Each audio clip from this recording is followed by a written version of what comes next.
I'm Benthelooney, and I shave avocados.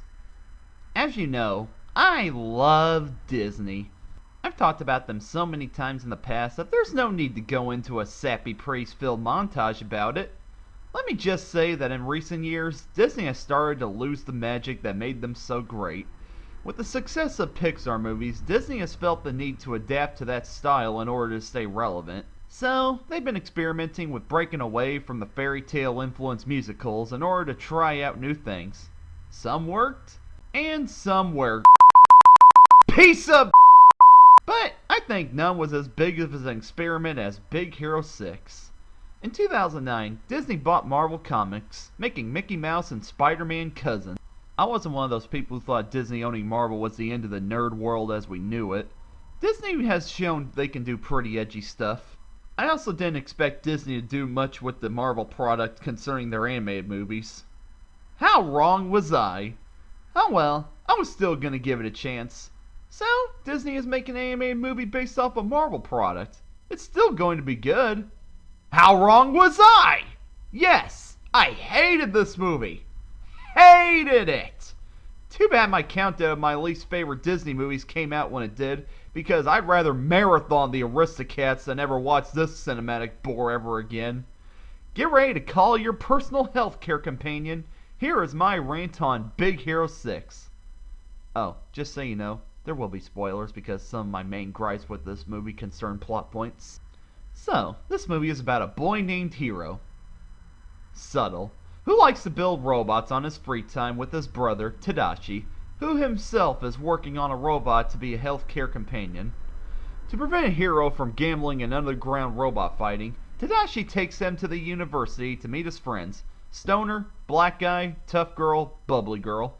I know these characters have names, but the movie doesn't bother to give them enough character for me to remember them by, so they would be referred to as their tropes. Hiro then meets the villain, Professor Callahan. I know, he's not revealed to be the villain at this point. Now, I won't bust a vein just yet. Disney has been known to make it obvious who their villains are in the beginning of their movies. So, let's move on. Hiro develops new tech called nanobots that can form into whatever shape the controller wants them to form. When he's presenting them, a fire breaks out and an explosion happens. And since this is a Disney movie, somebody has to die. And since there are no parents to kill off, Tadashi dies in the explosion. Big whoop.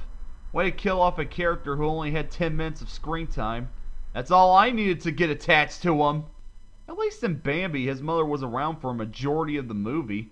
We saw her interacting with him and it showed how much of an asset she was to Bambi's life. So when she's shot, it leads to one of the most heartbreaking moments in all of film.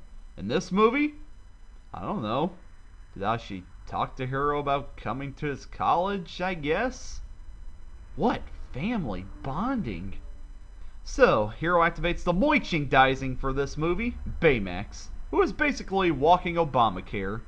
Hiro then starts to investigate and finds out that his nanobots are being used by Professor Callahan. I'm telling you, it's so freaking obvious! Who else can it be? He wears a kabuki mask to conceal his identity, but any 5-year-old can guess it's him. So Hiro teams up with Stoner, Black Guy, Tough Girl, and Bubbly Girl to stop the villain, and he proceeds to try to kill him.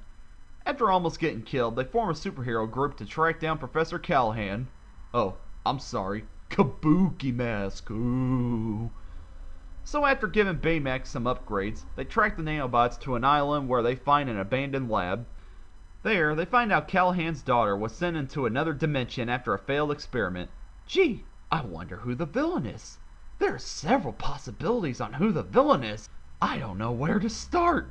So they run into Kabuki Mask at the lab and they manage to reveal him. It's none other than Professor Callahan! Oh my god, I can't believe it! What a twist! Oh my god, I didn't see that coming! It turns out he's using the nanobots to get revenge on this businessman named Cray, who was responsible for Callahan's daughter getting stuck in the dimension. Wait a minute! If that was your plan all along, why did you try to kill your students earlier? What would you have gained from that? They pose no threat to you. They're just a group of kids. You're a guy with nanobots that can do whatever they tell them to do. How did you go from being a cold-blooded attempted murderer to being a sad daddy who just wants his daughter back? Your motivation and your actions don't compute!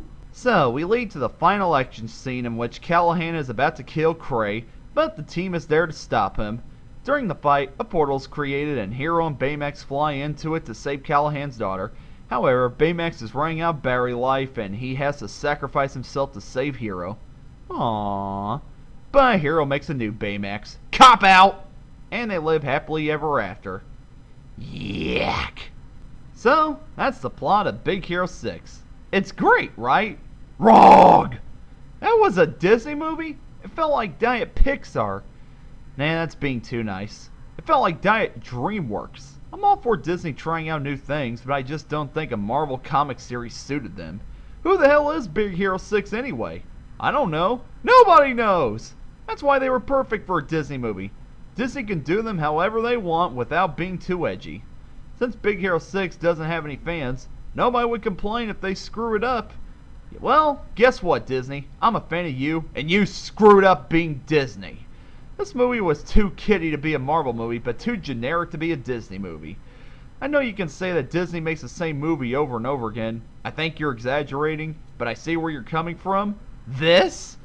You expect me to put this movie on the same shelf next to the likes of Pinocchio, Fantasia, Beauty and the Beast, and Aladdin? I don't think so. That's my biggest problem with this movie. It doesn't feel like a Disney movie. For a lot of people, they felt that was great. Disney is doing something different.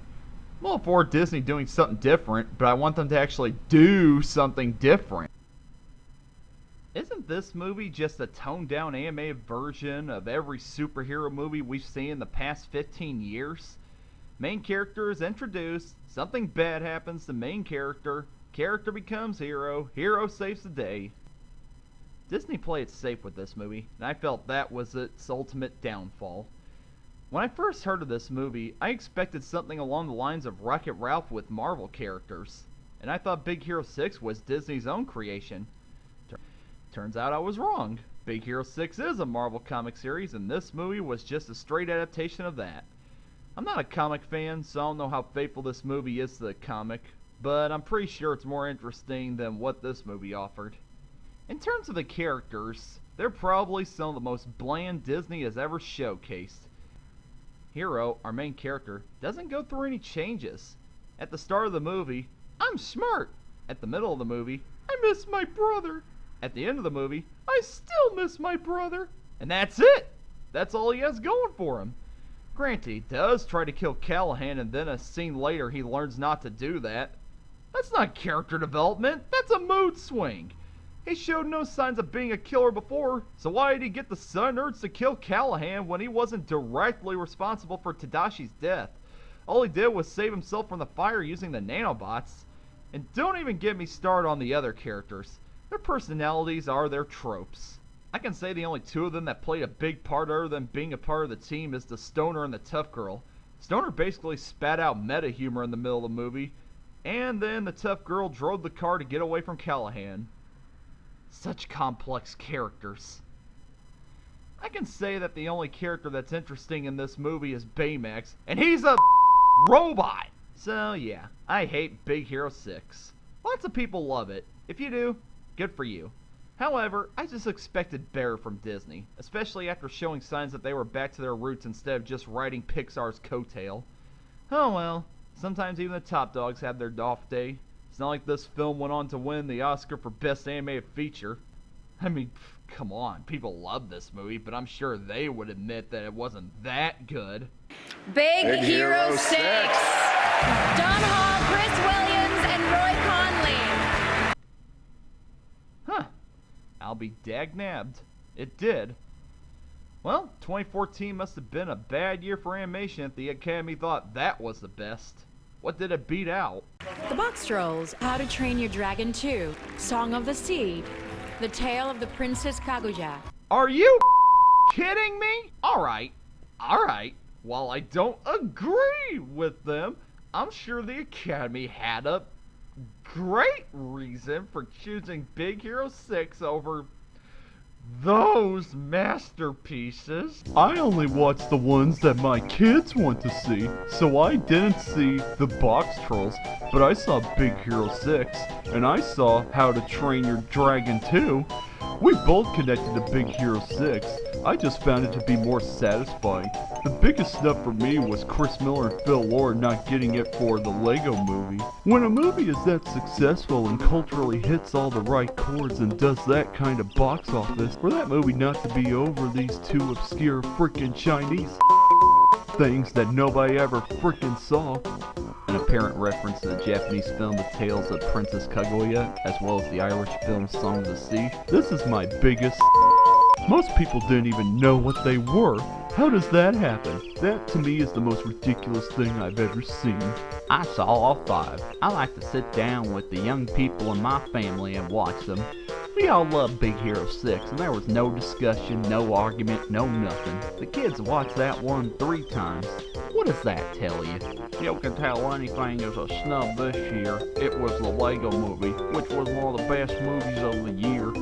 I don't know what happened there, but it's inconceivable to me.